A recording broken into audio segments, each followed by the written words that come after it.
বিরতির পর স্বাগত।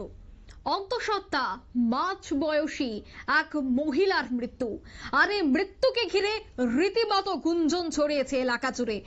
বিলোনিয়া মহকুমা পূর্ব কলাবাড়িয়া পঞ্চায়েতের গাছবাড়ি এলাকার এই ঘটনা। সংশ্লিষ্ট এলাকায় তীব্র চাঞ্চল্য। তদন্তে পুলিশ এই ঘটনা দেখা মাত্রই কিন্তু পুলিশকে খবর দেওয়া হলে পুলিশ ঘটনাস্থলে ছুটে আসে। অন্তঃসত্ত্বা ছিল এই মাঝ বয়সী মহিলা। তবে মহিলার এই মৃত্যুতে জোর গুঞ্জন শুরু হয়েছে। তবে সংশ্লিষ্টদের কি বক্তব্য শোনাচ্ছি।